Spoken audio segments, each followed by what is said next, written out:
नमस्ते दोस्तों। डर की दास्तान में आपका स्वागत है। दोस्त, अंधेरी सड़कों पर दौड़ती एक टैक्सी, पीछे की सीट पर बैठा एक साया और रियर व्यू मिरर में दिखता वो चेहरा जो शायद जिंदा नहीं था। आज की ये कहानी है एक ऐसे टैक्सी ड्राइवर की जिसकी एक रात ने उसकी पूरी जिंदगी बदल दी। क्या सच में हर सवारी इंसान होती है, या कुछ सफर ऐसे भी होते हैं जो सीधे इस दुनिया से उस दुनिया तक ले जाते हैं?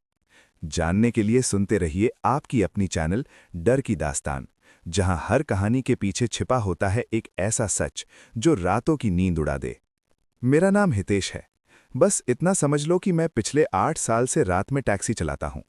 दिन की भीड़ भाड़ से दूर मुझे हमेशा खाली सड़कें और पीली स्ट्रीट लाइट्स पसंद रही हैं। लेकिन उस रात के बाद मैंने अंधेरे से प्यार करना छोड़ दिया। वो दिसंबर की ठंडी रात थी।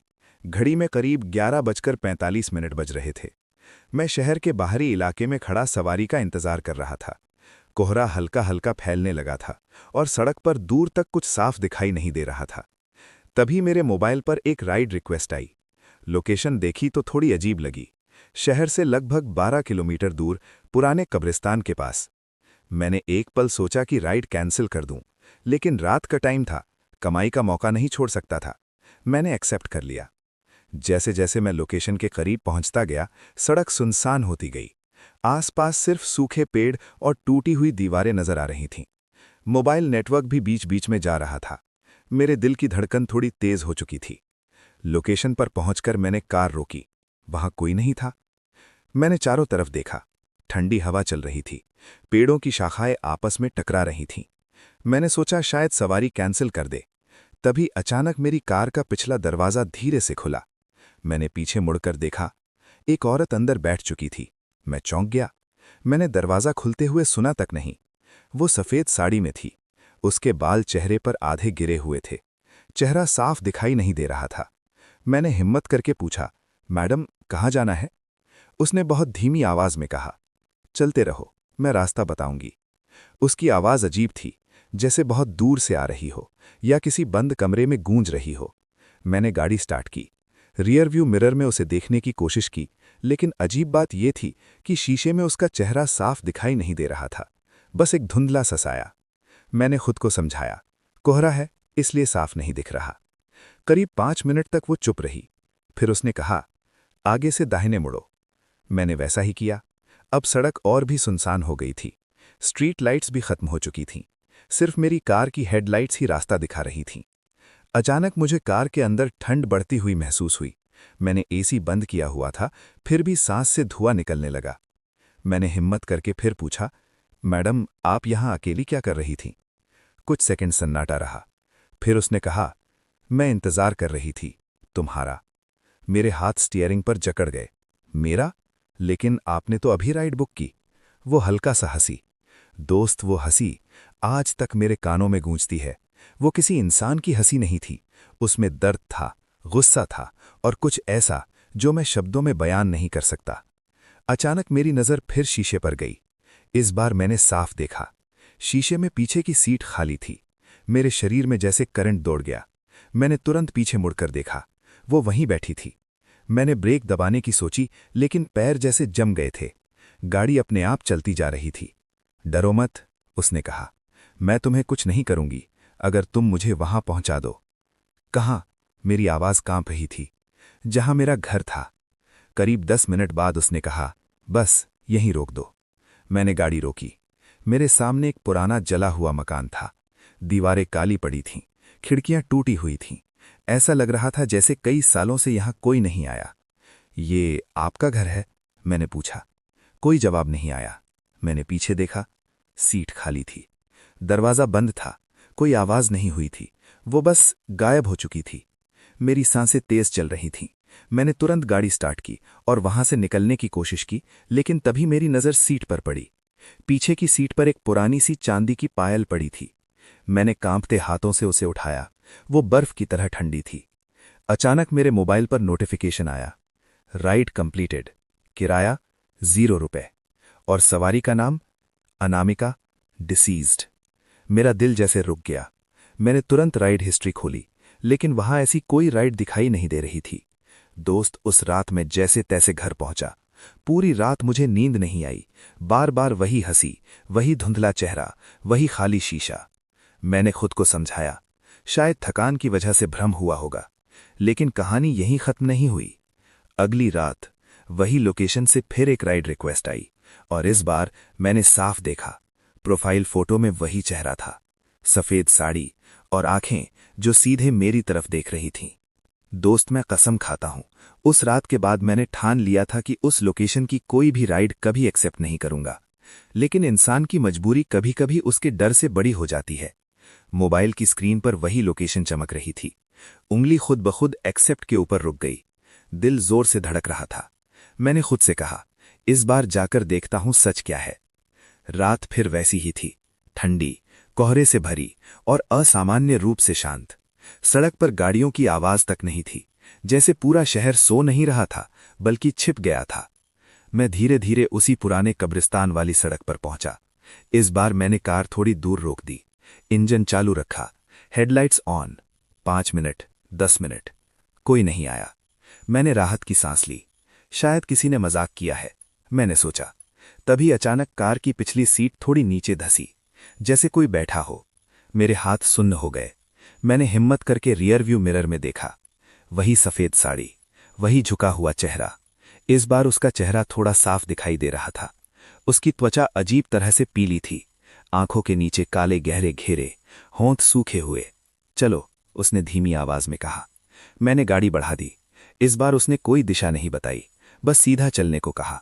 कुछ देर बाद मैंने महसूस किया कि रास्ता वही है, वही जला हुआ मकान। लेकिन इस बार वहां पहुंचते ही मेरी हेडलाइट्स खुद ब खुद बंद हो गईं। पूरा अंधेरा। मैंने स्विच घुमाया पर लाइट्स ऑन नहीं हुई। तभी उसने कहा, उतर कर चलो, आज तुम्हें अंदर आना होगा। मेरे गले से आवाज नहीं निकल रही थी। मैं अंदर क्यों आऊं? उसने पहली बार सीधे मेरी तरफ देखा। दोस्त, उसकी आंखें पूरी काली थीं, उनमें सफेदी का नाम नहीं था। क्योंकि तुम ही उसे देख सकते हो। किसे? वो धीरे से मुस्कुराई। मुझे। मेरे पैर जैसे अपने आप कार से बाहर निकल आए। ठंडी हवा ने चेहरा काट दिया। जले हुए मकान से धुएं जैसी गंध आ रही थी, जबकि वहां कोई आग नहीं थी। दरवाजा आधा टूटा हुआ था। उसने उसे बिना छुए खोल दिया। लकड़ी खुद ब खुद चरमराई। मैं अंदर गया। दीवारों पर जले हुए निशान थे, फर्श पर राख बिखरी थी। अचानक मुझे लगा जैसे किसी के रोने की आवाज आ रही हो, बहुत धीमी, बहुत दर्द भरी। तुम्हें पता है मैं यहां क्यों हूं? उसने पूछा। मैंने सिर हिलाया। मुझे यहां जिंदा जला दिया गया था। मेरे पैरों तले जमीन खिसक गई। अपने लोगों ने, दहेज के लिए। उसकी आवाज अब बदल चुकी थी। उसमें गुस्सा था, दर्द था और कुछ ऐसा जो मैं शब्दों में बयान नहीं कर सकता। अचानक दरवाजा अपने आप बंद हो गया। मैंने दौड़कर उसे खोलने की कोशिश की, लेकिन वो हिला तक नहीं। पीछे मुड़ा तो वो बिल्कुल मेरे सामने खड़ी थी। उसका चेहरा अब आधा जला हुआ था, त्वचा पिघली हुई, आंखें आग जैसी लाल। तुम भी मर्द हो, तुम भी वैसे ही हो। नहीं, मैंने चिल्लाकर कहा। मैंने कुछ नहीं किया, मैं तो बस ड्राइवर हूं। वो कुछ पल मुझे घूरती रही, फिर अचानक उसका चेहरा शांत हो गया। शायद तुम अलग हो। दरवाजा धीरे धीरे खुल गया। मैं भागता हुआ बाहर आया। जैसे ही कार में बैठा, हेडलाइट्स खुद ब खुद जल गईं। इंजन पहले से चालू था। मैंने पीछे मुड़कर देखा। मकान फिर से वीरान था, जैसे वहां कभी कोई था ही नहीं। मैंने तुरंत गाड़ी मोड़ी और तेजी से शहर की तरफ निकल गया। घर पहुंचकर मैंने इंटरनेट पर उस जगह के बारे में सर्च किया। पुरानी न्यूज आर्टिकल मिली। 5 साल पहले एक युवती की संदिग्ध आग में मौत। नाम पढ़कर मेरा दिल थम गया। अनामिका। उसकी फोटो वही थी, सफेद साड़ी वाली। मेरे हाथ कांपने लगे। मैंने तय कर लिया कि अब कभी रात में उस इलाके में नहीं जाऊंगा। लेकिन कहानी यहीं खत्म नहीं हुई। 3 दिन बाद मेरी टैक्सी के पीछे की सीट से फिर वही चांदी की पायल मिली, और इस बार वो खून से सनी हुई थी। मेरे मोबाइल पर मैसेज आया, तुम मुझे छोड़कर नहीं जा सकते।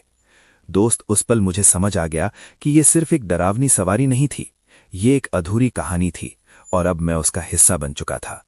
दोस्त, उस खून से सनी पायल को देखते ही मेरे हाथ सुन्न पड़ गए। मैंने उसे तुरंत कार से बाहर फेंक दिया, लेकिन अगले ही पल वो फिर पीछे की सीट पर पड़ी थी। मैंने गाड़ी रोक दी। सांसें तेज चल रही थीं। माथे पर पसीना था, जबकि बाहर ठंड जमाने वाली थी। ये मेरे साथ ही क्यों? मैंने खुद से पूछा। मोबाइल फिर वाइब्रेट हुआ। कोई राइड नहीं, कोई नोटिफिकेशन नहीं, बस स्क्रीन अपने आप ऑन हुई। वॉलपेपर बदल चुका था। अब स्क्रीन पर वही जला हुआ मकान था और दरवाजे पर वो खड़ी थी। मैंने मोबाइल गिरा दिया। दिल जैसे सीने से बाहर आ जाएगा। मैंने तुरंत गाड़ी स्टार्ट की और सीधे अपने दोस्त इमरान के गैराज की तरफ निकल गया। वो मेरा बचपन का दोस्त है और शहर में मैकेनिक का काम करता है। रात के करीब 1:30 बज रहे थे, लेकिन मैं जानता था कि वो देर तक काम करता है। गैराज पहुंचकर मैंने जोर जोर से दरवाज़ा खटखटाया। कौन है? अंदर से आवाज़ आई। मैं हूं, दरवाज़ा खोलो। वो बाहर आया तो मुझे देखकर चौंक गया। क्या हाल बना रखा है? तू ठीक तो है? मैंने उसे सारी बात बताई, शुरुआत से लेकर अभी तक। वो पहले तो हंसा। पागल हो गया है क्या? थकान में भ्रम हो जाता है। तो ये देख, मैंने कार की पिछली सीट दिखाई। पायल गायब थी। मैं सन्न रह गया। क्या दिखा रहा है? उसने पूछा। मैंने सीट पर हाथ फेर कर देखा। कुछ नहीं था, साफ। मुझे लगा शायद मैं सच में पागल हो रहा हूं। तभी इमरान ने कहा, चल कार अंदर ले आ, चेक करते हैं। हमने कार गैराज में खड़ी कर दी। जैसे ही उसने पीछे का दरवाज़ा खोला, अंदर से तेज जले हुए मांस जैसी बदबू आई। इमरान ने नाक ढक ली। ये कैसी स्मेल है? मैंने उसकी तरफ देखा। तुझे भी आ रही है? हाँ, बहुत गंदी है। मेरे शरीर में सिहरन दौड़ गई। मतलब ये सब सिर्फ मेरा भ्रम नहीं था। इमरान ने सीट उठाई। नीचे राख जमी हुई थी। हम दोनों कुछ पल चुप रहे। ये कैसे हो सकता है? वो बुदबुदाया। अचानक गैराज की लाइट्स टिमटिमाने लगीं। एक एक करके सारी लाइट्स बंद हो गईं।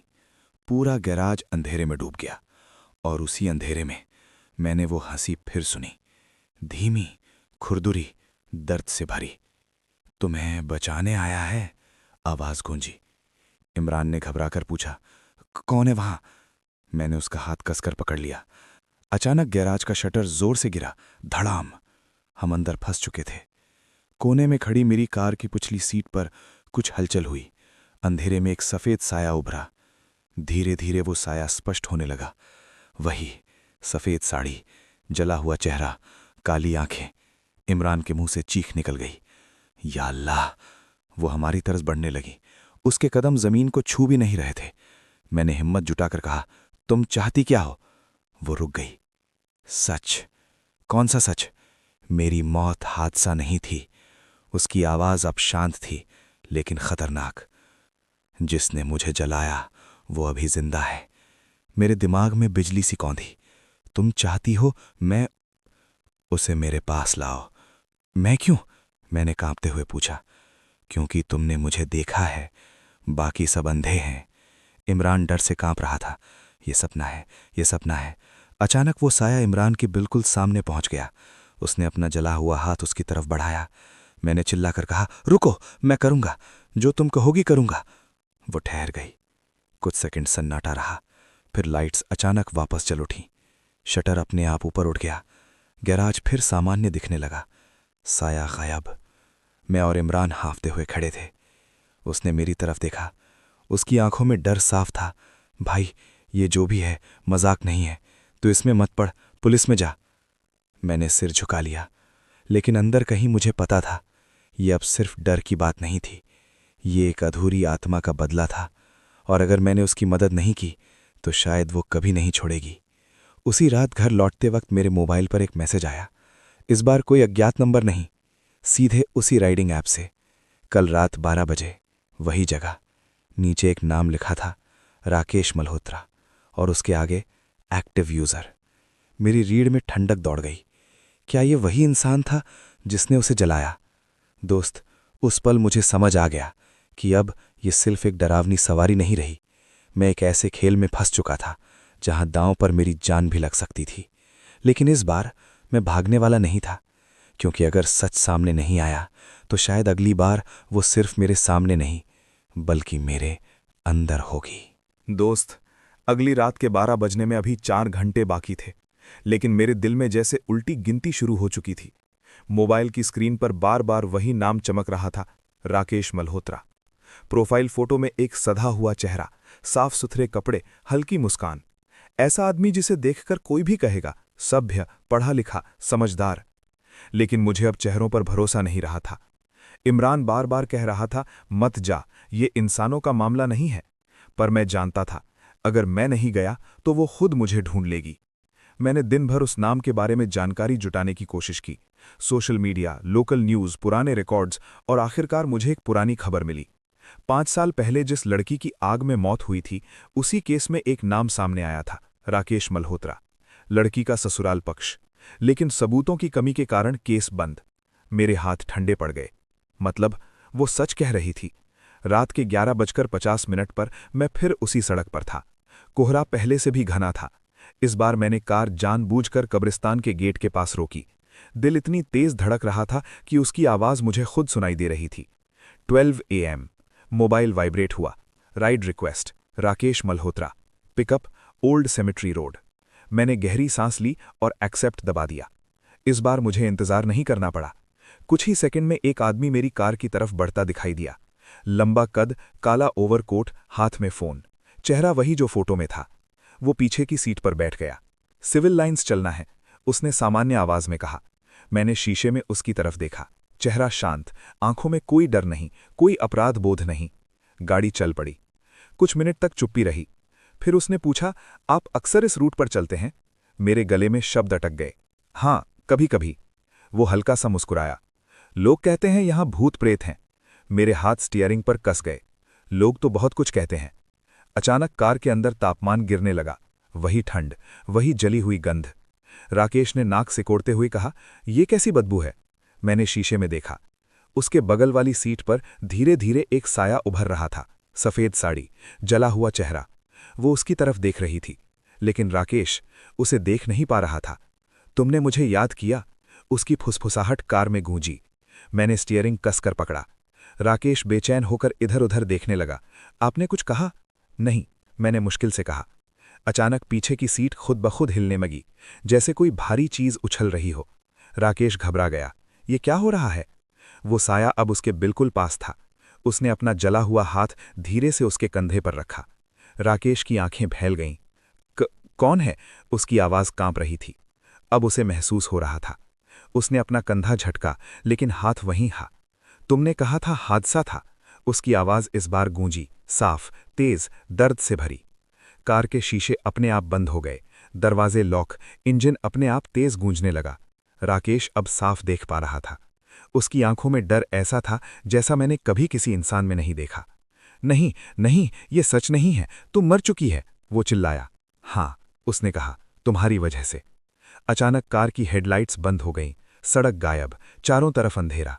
मैंने ब्रेक दबाया, लेकिन कार रुकी नहीं, जैसे हम किसी और जगह में प्रवेश कर चुके थे।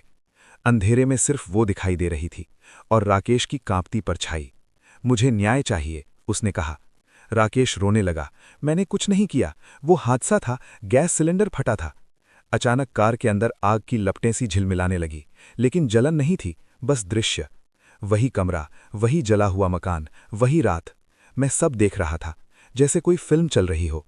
राकेश और 2 और लोग कमरे में खड़े थे। अनामिका रो रही थी। दरवाज़ा बंद, पेट्रोल की गंध। साइन कर दे, राकेश चिल्ला रहा था। वो मना कर रही थी। और फिर आग। मैंने आंखें बंद कर लीं। जब खोलीं, कार फिर सड़क पर थी। हेडलाइट्स जल चुकी थीं। राकेश पसीने में भीगा हुआ था। उसका चेहरा सफ़ेद पड़ चुका था। तू क्या चाहती है? वो चीखा। उसने मेरी तरफ देखा। पहली बार उसकी आंखों में नरमी थी। सच दुनिया के सामने आए। फिर उसने कहा, इसे पुलिस स्टेशन ले जाओ। मेरे हाथ खुद ब खुद स्टीयरिंग मोड़ने लगे। राकेश चिल्ला रहा था, दरवाज़ा खोलने की कोशिश कर रहा था, लेकिन लॉक नहीं खुल रहे थे। कुछ ही मिनटों में हम थाने के सामने थे। जैसे ही कार रुकी, दरवाजे अपने आप खुल गए। राकेश बाहर गिर पड़ा। वो सड़क पर घुटनों के बल बैठकर रोने लगा। मैंने किया था, मैंने आग लगाई थी, मैंने दरवाज़ा बंद किया था। पुलिस वाले बाहर भागे।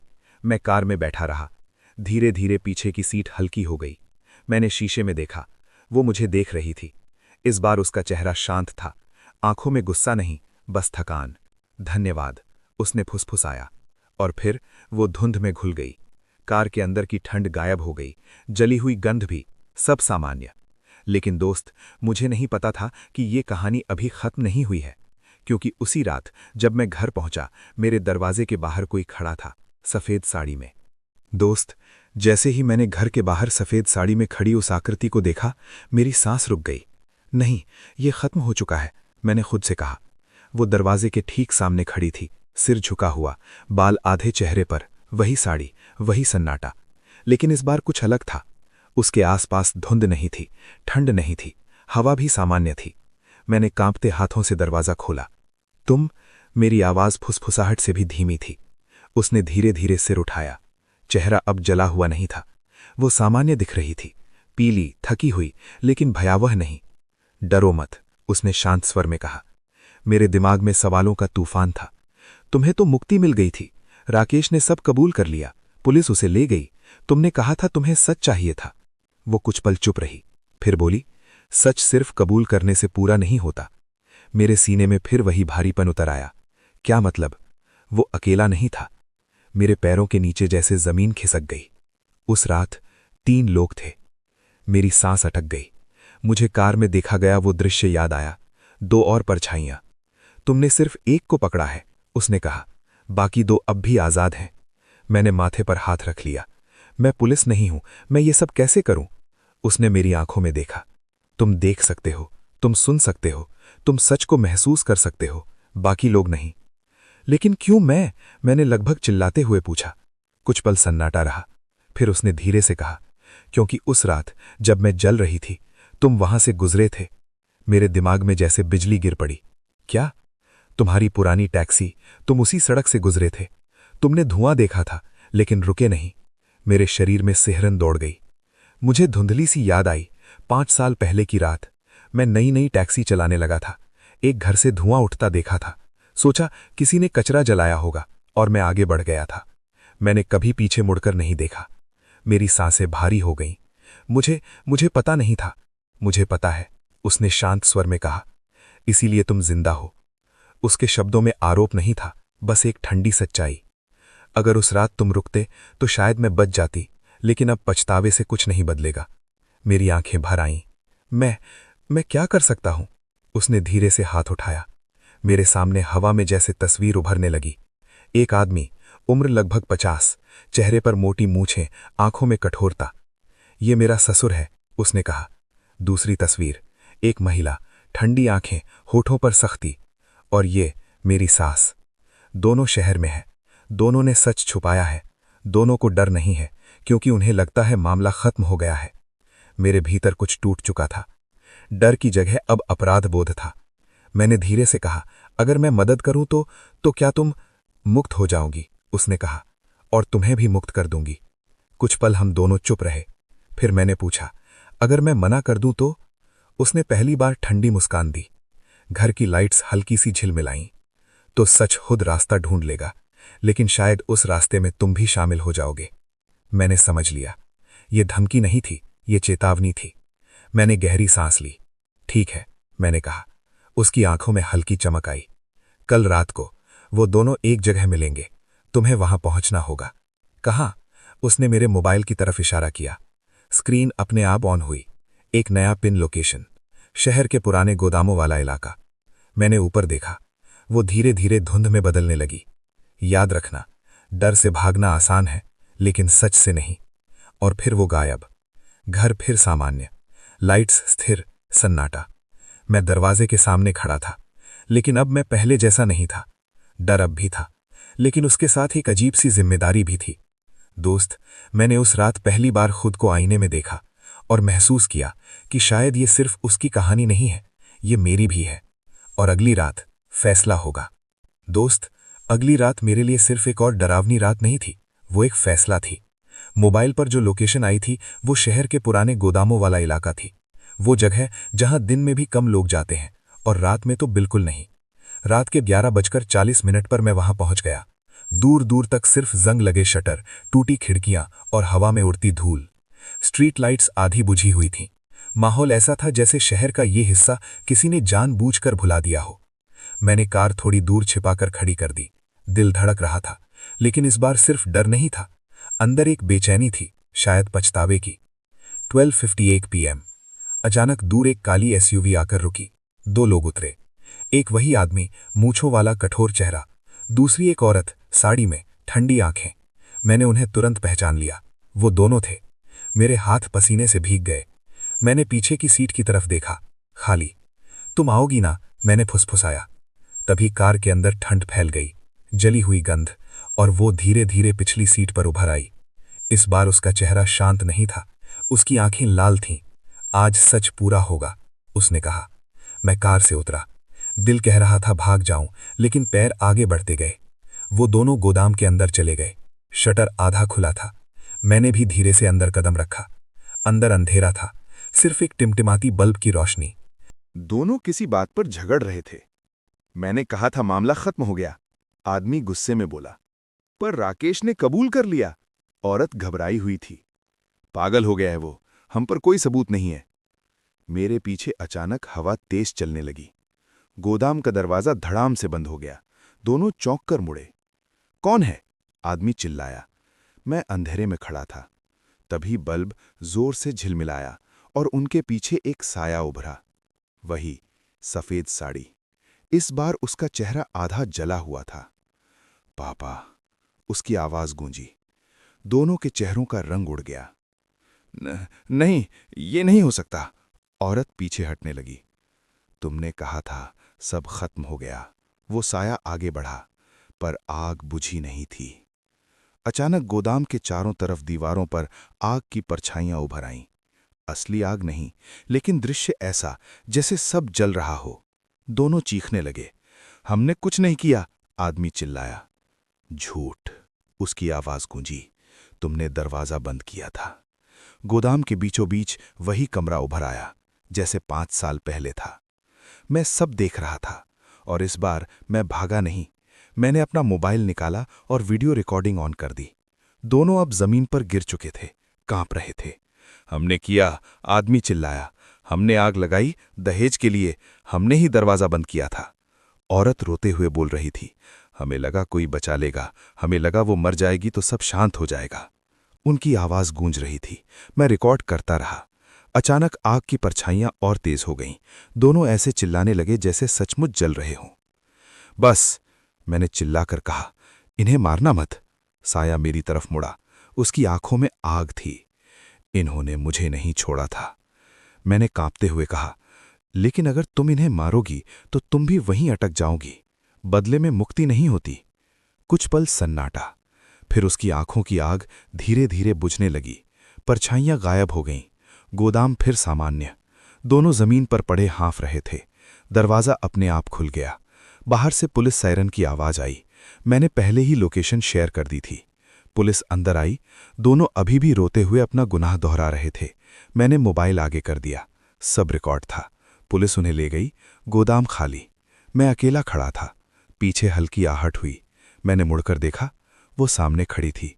इस बार उसका चेहरा पूरी तरह सामान्य था। न जलन, न गुस्सा, सिर्फ शांति। अब खत्म, उसने धीरे से कहा। मेरी आंखों में आंसू थे। मुझे माफ कर दो उस रात के लिए। वो मुस्कुराई। अगर तुम रुकते तो शायद मैं बच जाती, लेकिन अगर तुम आज नहीं रुकते तो सच कभी सामने नहीं आता। मेरे आसपास की हवा हल्की हो गई। अब तुम आजाद हो, उसने कहा। और तुम? मैंने पूछा। वो हल्की सी रोशनी में बदलने लगी। मैं भी। और फिर वो गायब। इस बार ठंड नहीं रही, जली हुई गंध नहीं रही, बस सन्नाटा। दोस्त, मैं जमीन पर बैठ गया। पहली बार डर के कारण नहीं, बल्कि बोझ उतर जाने के कारण। लेकिन जैसे ही मैं कार में बैठा, रियर व्यू मिरर में एक पल के लिए मुझे लगा कोई पीछे बैठा है। मैंने तुरंत मुड़कर देखा। खाली सीट। मैंने गहरी सांस ली। शायद अब सब सच में खत्म हो चुका था, या शायद नहीं। दोस्त, मैंने खुद को समझाया कि अब सब खत्म हो चुका है। तीनों गिरफ्तार, वीडियो सबूत, केस दोबारा खुल चुका था। न्यूज़ चैनलों पर 5 साल पुराना दहेज कांड फिर से सुर्खियों में था। मेरा नाम कहीं नहीं आया। मैंने पुलिस से साफ कहा था कि मुझे गवाह के रूप में सामने नहीं आना है। मैं बस एक ड्राइवर हूं, यही मेरी पहचान ठीक है। लेकिन असली सन्नाटा अदालत की खबरों में नहीं, मेरी कार के अंदर था। पहले जहां हर रात मुझे पीछे देखने की हिम्मत जुटानी पड़ती थी, अब वहां अजीब सी खालीपन था, जैसे कोई आदत छूट गई हो। डर भी कभी कभी आदत बन जाता है दोस्त। 3 रातें सब सामान्य रहीं। चौथी रात फिर कुछ बदला। मैं शहर के बीचों बीच एक होटल के बाहर खड़ा था। घड़ी में 1:15 AM। एक राइड मिली। पिकअप नज़दीक ही था। मैंने एक्सेप्ट किया। इस बार कोई डर नहीं था, बस काम। एक युवक बैठा, लगभग 25-26 साल का। सामान्य बातचीत, हंसमुख। मैंने उसे उसके घर छोड़ा, सब ठीक। लेकिन जैसे ही वो उतरा, मुझे वही जली हुई गंध महसूस हुई। मेरी उंगलियां स्टीयरिंग पर जम गईं। नहीं, ये मेरा वहम है, मैंने खुद से कहा। मैंने खिड़कियां खोलीं। गंध कुछ सेकंड में गायब हो गई। मैंने उस रात इसे नज़रअंदाज कर दिया। अगली रात एक महिला सवारी, अस्पताल से पिकअप। वो पीछे बैठी और रो रही थी, शायद किसी अपने को खो दिया था। मैंने कुछ नहीं पूछा। रास्ते भर सन्नाटा। अचानक उसने धीरे से कहा, कभी कभी जिन्हें इंसाफ मिलता है वो भी वापस आ जाते हैं। मेरे दिल की धड़कन रुक गई। मैंने शीशे में देखा। वो महिला मुझे ही देख रही थी, लेकिन उसकी आंखों में एक पल के लिए वही काली परछाई चमकी जो मैंने पहले देखी थी। मैंने झटके से पलक झपकी। सब सामान्य, साधारण आंखें, रोती हुई महिला। मैंने खुद को फिर समझाया, तू ज्यादा सोच रहा है। लेकिन बात यहीं खत्म नहीं हुई। उस रात जब मैं घर लौटा, मैंने पहली बार सपना देखा। मैं उसी जले हुए मकान के सामने खड़ा था, लेकिन इस बार वो मकान अकेला नहीं था। उसके पीछे सैकड़ों दरवाजे थे। हर दरवाजे के पीछे कोई परछाई। कोई रो रहा था, कोई मदद मांग रहा था, कोई गुस्से में था। और वो अनामिका उन सबके सामने खड़ी थी। उसने मेरी तरफ देखा। तुमने एक को मुक्त किया, उसने कहा, लेकिन रास्ता खुल चुका है। मैंने डर कर पूछा, कौन सा रास्ता? उसने कहा, तुम अब सिर्फ देख नहीं सकते, तुम सुन भी सकते हो। अचानक सारे दरवाजे एक साथ खुल गए। सैकड़ों आवाजें, चीखें, सिसकियां, और मैं नींद से जाग गया। मेरी सांसें तेज थीं, कमरा अंधेरा, लेकिन इस बार ठंड नहीं थी। मैंने पानी पिया, खुद को शांत किया। ये ट्रॉमा है, जो हुआ उसका असर है। लेकिन अगली सुबह जब मैं कार साफ कर रहा था, मुझे पीछे की सीट पर कुछ मिला। एक पुरानी बस टिकट। मैंने उसे उठाया। उस पर तारीख थी आज से 2 साल पहले की।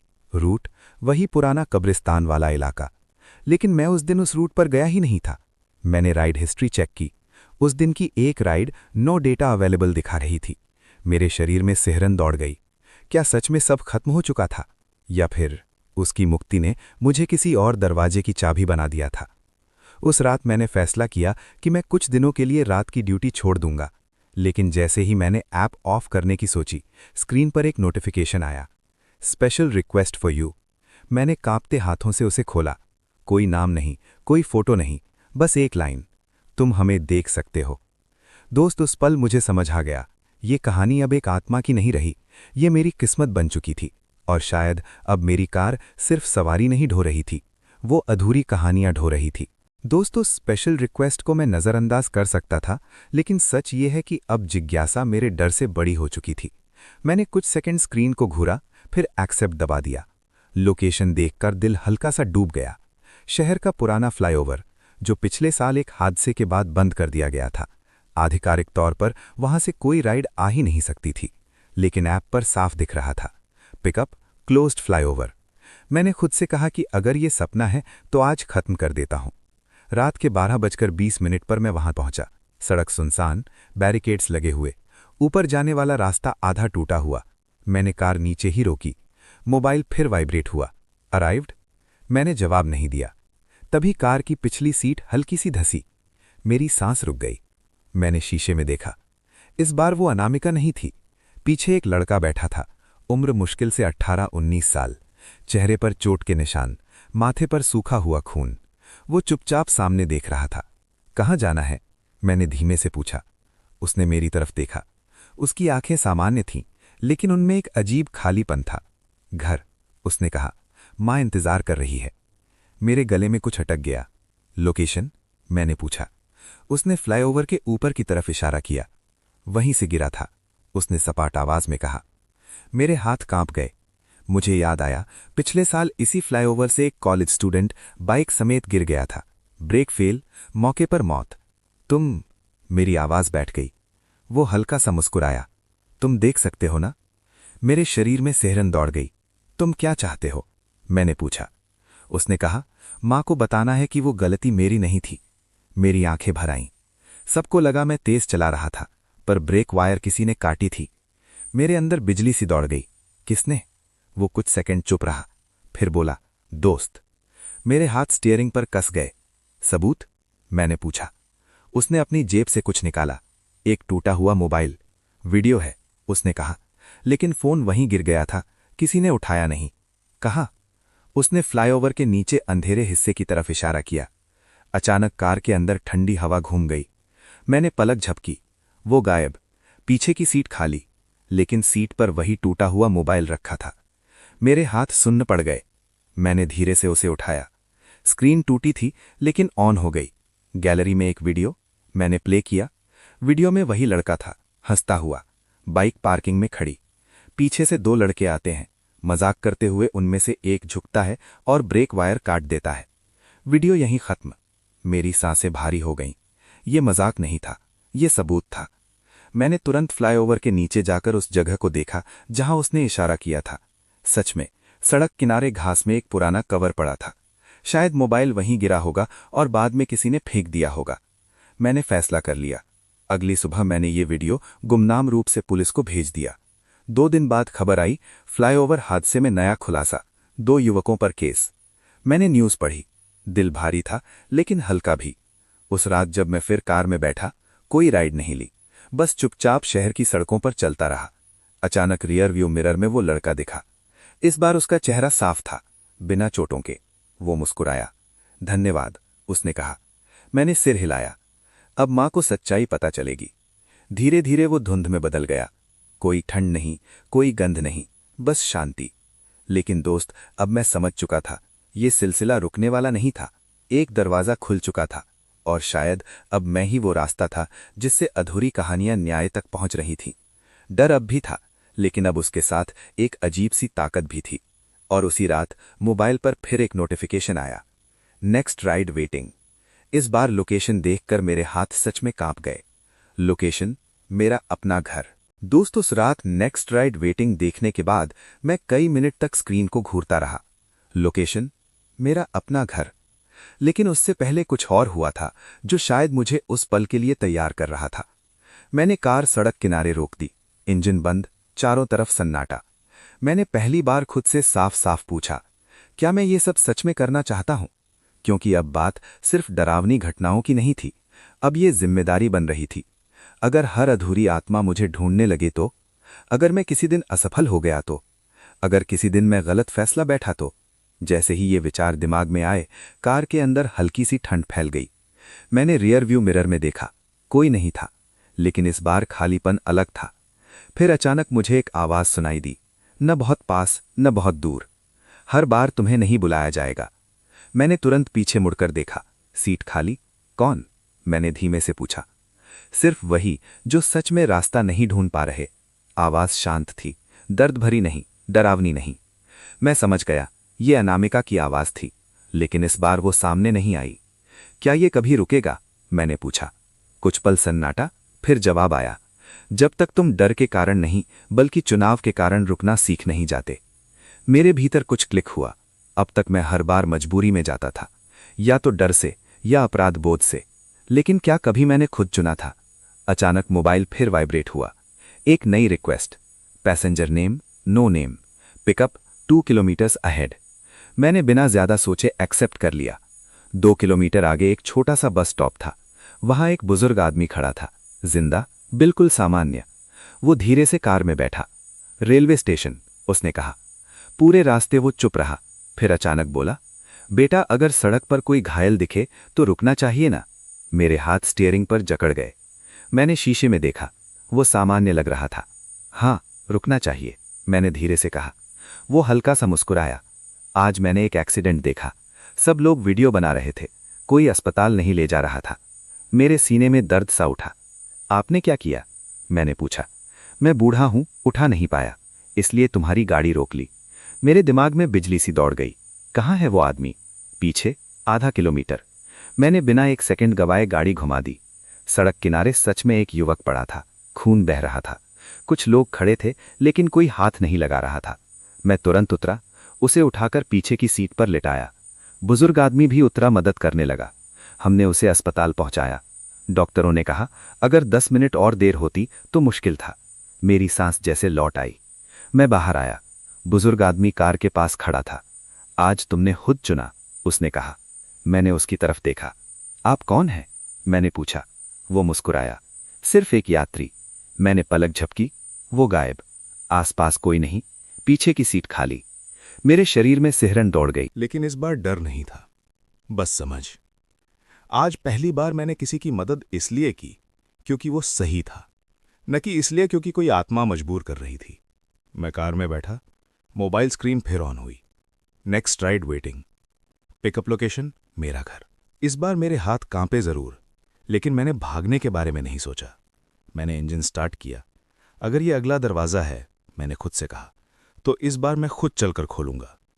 और यहीं से वो रात शुरू हुई जब मेरे घर के अंदर कुर्सी पर कोई मेरा इंतजार कर रहा था। दोस्त, जब मैंने स्क्रीन पर देखा पिकअप माई होम लोकेशन, तो कुछ सेकंड के लिए मेरी सांस ही रुक गई।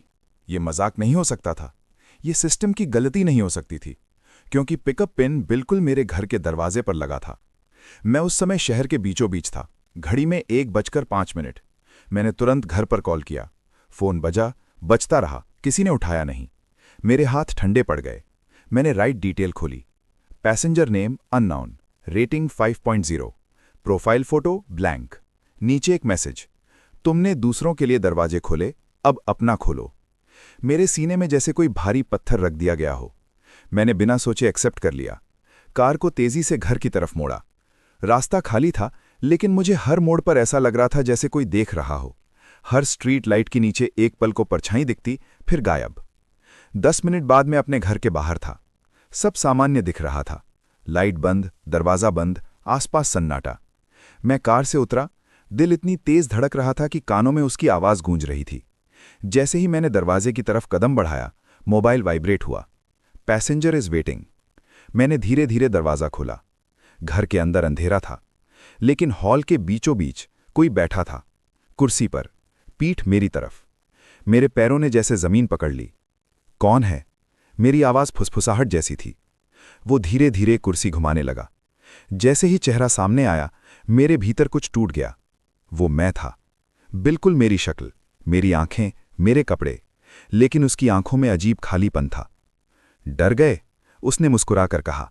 मेरी सांस अटक गई। ये क्या है? वो खड़ा हुआ, धीरे धीरे मेरी तरफ बढ़ा। तुम दूसरों के गुनाह देख सकते हो, उसने कहा, लेकिन अपना? मेरे दिमाग में हलचल मच गई। मैंने क्या किया है? मैंने कांपते हुए पूछा। वो मेरे बिल्कुल सामने आकर रुक गया। 5 साल पहले तुमने धुआं देखा था।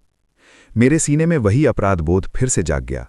मैंने सोचा था तुम्हारा काम नहीं है, उसने मेरी बात काट दी। सोचा था कोई और देख लेगा। उसकी आवाज अब भारी हो गई थी। अगर उस रात तुम रुकते, दरवाजा तोड़ते, पुलिस बुलाते, तो शायद वो बच जाती। मेरी आंखों में आंसू आ गए। मुझे पता नहीं था। नहीं, तुमने जानने की कोशिश नहीं की। घर की दीवारों पर अचानक वही आग की परछाइयां उभर आईं। मैंने खुद को उस रात के दृश्य में खड़ा पाया। मेरी पुरानी टैक्सी सड़क पर रुकती है। मैं धुआं देखता हूं, कुछ सेकंड रुकता हूं, फिर आगे बढ़ जाता हूं। तुम भागे थे, उसने कहा। मैं डर गया था, मैंने चीख कर कहा। आज भी डरते हो? मेरे आसपास सब कुछ घूमने लगा। तो अब क्या? मैंने टूटती आवाज में पूछा। क्या मुझे भी सजा मिलेगी? वो कुछ पल मुझे देखता रहा, फिर बोला, सजा नहीं, चुनाव। घर का दरवाजा अपने आप खुल गया। बाहर अंधेरा। उसने इशारा किया। आज से तुम सिर्फ आत्माओं के संदेशवाहक नहीं होगे, तुम जिंदा लोगों के लिए भी रुकना सीखोगे। मेरे दिमाग में बात बैठने लगी। जहां अन्याय दिखे, तुम अनदेखा नहीं करोगे। उसकी आंखों में पहली बार गर्माहट आई। वरना अगली बार तुम्हें जगाने कोई नहीं आएगा। धीरे धीरे वो धुंध में बदलने लगा। रुको, मैंने कहा, क्या ये सब खत्म होगा कभी? उसकी आवाज हवा में गूंजी, जब तुम भागना बंद कर दोगे। और वो गायब। घर फिर सामान्य, दीवारें साफ, कोई परछाई नहीं। मैं फर्श पर बैठ गया। आंसू खुद ब खुद बह रहे थे। पहली बार मुझे डर नहीं लग रहा था, बस एक भारी सच्चाई थी। मैंने समझ लिया था, ये सिर्फ भूतों की कहानी नहीं है, ये जिम्मेदारी की कहानी है। लेकिन दोस्त, जैसे ही मैं उठकर बाहर आया, मेरी कार की पिछली सीट पर कोई बैठा था। इस बार इंसान, और वो जिंदा था। दोस्त, मेरी कार की पिछली सीट पर इस बार कोई साया नहीं, एक जिंदा इंसान बैठा था। करीब 25-26 साल की लड़की, बाल बिखरे हुए, चेहरा डरा हुआ, आंखों में आंसू। मैं कुछ सेकंड उसे देखता रह गया। आप? मेरी आवाज अभी भी कांप रही थी। उसने घबराकर दरवाजा अंदर से लॉक कर लिया। प्लीज गाड़ी चलाइए, जल्दी। मैंने बिना सवाल किए इंजन स्टार्ट कर दिया। कहाँ जाना है? उसने पीछे मुड़कर देखा, जैसे कोई उसका पीछा कर रहा हो। बस यहां से दूर, जल्दी। मेरे भीतर कुछ बदल चुका था। पहले मैं ऐसे मामले से दूर रहता, सोचता मेरा काम सिर्फ ड्राइव करना है। लेकिन आज नहीं। मैंने गाड़ी मोड़ी और मुख्य सड़क की तरफ बढ़ा दी। क्या हुआ है? मैंने शांत स्वर में पूछा। वो कुछ सेकंड चुप रही, फिर बोली, वो लोग मुझे जबरदस्ती शादी के लिए दबाव डाल रहे हैं। मैं घर से भागी हूं। अभी अभी वो मुझे पकड़ने वाले थे। मेरे हाथ स्टीयरिंग पर कस गए। कौन लोग? मेरा चाचा और उसका बेटा। उसकी आवाज टूट रही थी। मेरे पापा की मौत के बाद वो जमीन अपने नाम करना चाहते हैं। मेरे दिमाग में तुरंत कुछ जुड़ गया। अनामिका, दहेज, लालच, आग। मैंने रियर व्यू मिरर में उसकी आंखों में देखा। वो डरी हुई थी, लेकिन जिंदा थी। अचानक दूर से एक बाइक हमारी तरफ तेजी से आती दिखाई दी। 2 आदमी। वो आ गए, उसने चीख कर कहा। मेरे अंदर का डर जैसे पिघल गया। मैंने एक्सेलरेटर दबा दिया। बाइक पीछे लगी रही। सड़क सुनसान थी। रात के 2 बज रहे थे। सिर्फ स्ट्रीट लाइट्स और इंजन की आवाज। बाइक हमारे बराबर आई। पीछे बैठा आदमी चिल्लाया, गाड़ी रोको। मैंने जवाब नहीं दिया। उसने कार पर हाथ मारा। मेरे अंदर गुस्सा उबल पड़ा। पहले मैं शायद डर कर गाड़ी रोक देता, आज नहीं। मैंने सीधा पुलिस स्टेशन की तरफ गाड़ी मोड़ दी। बाइक कुछ देर पीछा करती रही, फिर अचानक मुड़ गई। शायद उन्हें समझ आ गया था हम कहां जा रहे हैं। पुलिस स्टेशन पहुंचकर लड़की फूट फूट कर रो पड़ी। मैंने पूरी बात बताई। उसने भी बयान दिया। ड्यूटी ऑफिसर ने तुरंत एंट्री दर्ज की। मैं बाहर आकर कार के पास खड़ा हो गया। दिल जोर से धड़क रहा था, लेकिन इस बार वजह डर नहीं थी। मैंने रियर व्यू मिरर में देखा।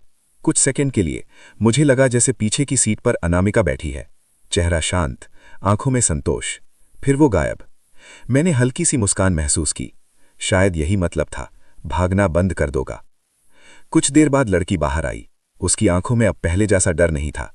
धन्यवाद, उसने कहा। मैंने सिर हिलाया। अब तुम सुरक्षित हो। वो अंदर चली गई। मैं कार में बैठा और पहली बार मुझे लगा कि मेरी कार अब सिर्फ आत्माओं का रास्ता नहीं है। ये उन लोगों का भी रास्ता है जिन्हें सही समय पर कोई रोक ले तो उनकी जिंदगी बदल सकती है। मैंने इंजन स्टार्ट किया। मोबाइल स्क्रीन ऑन हुई। कोई राइड नहीं, कोई रहस्यमय नोटिफिकेशन नहीं, बस सामान्य ऐप। मैंने गहरी सांस ली, लेकिन तभी रियर व्यू मिरर में एक हल्की सी हलचल हुई। मैंने देखा, पीछे की सीट पर इस बार कोई चेहरा नहीं था, बस एक धुंधली सी रोशनी, जैसे कोई दरवाजा खुलकर बंद हुआ हो। मेरे कानों में हल्की सी फुसफुसाहट गूंजी, अब तुम तैयार हो।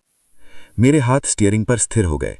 मैंने खुद से कहा, अगर ये रास्ता है तो मैं चलूंगा, लेकिन इस बार भागूंगा नहीं। दोस्त, मुझे उस रात समझ आया, डर खत्म नहीं होता, वो दिशा बदलता है। और शायद मेरी असली परीक्षा अभी बाकी थी, क्योंकि अगली सुबह मुझे एक ऐसा कॉल आया जिसने इस पूरी कहानी को एक नए मोड़ पर ला दिया।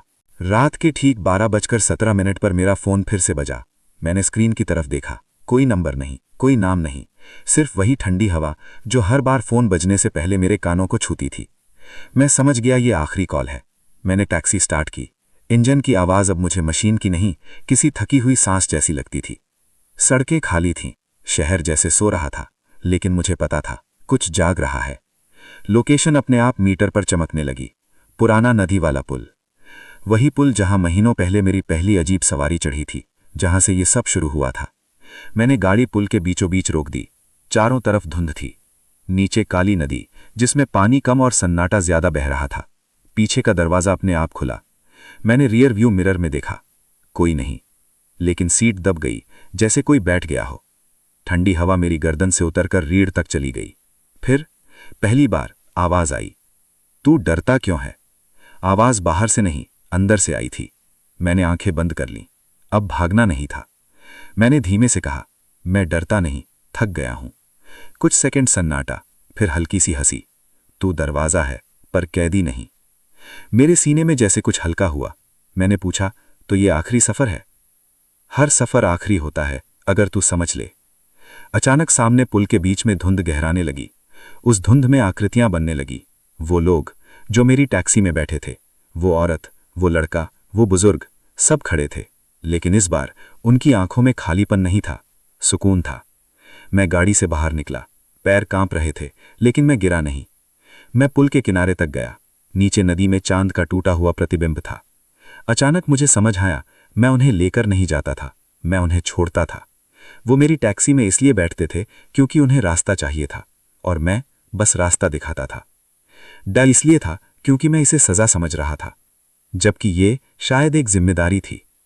धुंध में खड़े लोग धीरे धीरे फीके पड़ने लगे। आखिर में वही औरत आगे आई जिसने पहली बार मुझसे पूछा था, तुम वापस आ जाओगे ना? इस बार उसने कुछ नहीं कहा, बस सिर हिलाया और गायब हो गई। मेरे फोन की स्क्रीन अपने आप जल उठी। इस बार कोई लोकेशन नहीं थी, सिर्फ एक लाइन, ड्यूटी पूरी। मेरी आंखों से आंसू निकल आए, डर के नहीं, राहत के। अचानक टैक्सी का इंजन बंद हो गया। मैंने चाबी निकाली। सब कुछ शांत था, न कोई ठंडी हवा, न कोई फुसफुसाहट, बस मैं और पुल पर चलती हल्की हवा। मैं धीरे धीरे वापस गाड़ी में बैठा। मीटर, जो महीनों से अपने आप चलता था, इस बार शून्य पर था। मैंने गाड़ी स्टार्ट की। इस बार इंजन की आवाज सामान्य थी, साधारण, जैसे कुछ हुआ नहीं हो। मैं पुल से नीचे उतरा। रास्ते में पहली बार मुझे नींद नहीं, शांति महसूस हो रही थी। घर पहुंचकर मैंने आईने में खुद को देखा। आंखों के नीचे के काले घेरे हल्के पड़ गए थे। चेहरा पहले जैसा, लेकिन भीतर कुछ बदल चुका था। मैंने फोन देखा, कोई मिस्ड कॉल नहीं। अगली रात मैं फिर टैक्सी लेकर निकला। दिल में हल्की घबराहट थी, लेकिन उस रात कोई अनजान कॉल नहीं आया, कोई बिना नंबर की सवारी नहीं बैठी। सिर्फ सामान्य लोग, सामान्य किराया, सामान्य रास्ते, और मैं जिंदा। हाँ, मैं जिंदा हूं। डर ने मुझे मारा नहीं, उसने मुझे समझाया। कभी कभी हम जिस चीज से भागते हैं वो हमें चुनती नहीं, हमें तैयार करती। तो दोस्त, ये थी उस टैक्सी ड्राइवर की कहानी जो सवारियां तो छोड़ता था, लेकिन हर सफर में खुद को खोता चला गया। अगर तुम्हें भी कभी रात के सन्नाटे में खाली सड़कें कुछ कहती हुई महसूस हुई हों, अगर तुम्हें भी लगा हो कि हर सफर सिर्फ दूरी नहीं, एक रहस्य भी तय करता है, तो ऐसी ही और सच्ची सी लगने वाली, रोंगटे खड़े कर देने वाली कहानियों के लिए जुड़े रहो मेरी चैनल डर की दास्तान के साथ। यहाँ हर कहानी मेरी जुबानी होती है, हर किरदार सांस लेता हुआ लगता है, और हर अंत के बाद भी डर थोड़ी देर तक तुम्हारे साथ चलता है। अगर ये कहानी तुम्हें पसंद आई हो तो इसे लाइक करो, शेयर करो और कमेंट में ज़रूर बताना, क्या तुम कभी ऐसी टैक्सी में बैठना चाहोगे? फिर मिलेंगे एक नई रात, एक नए सफ़र और एक नई दास्तान के साथ। तब तक लाइट बंद करने से पहले पीछे मुड़कर ज़रूर देख लेना।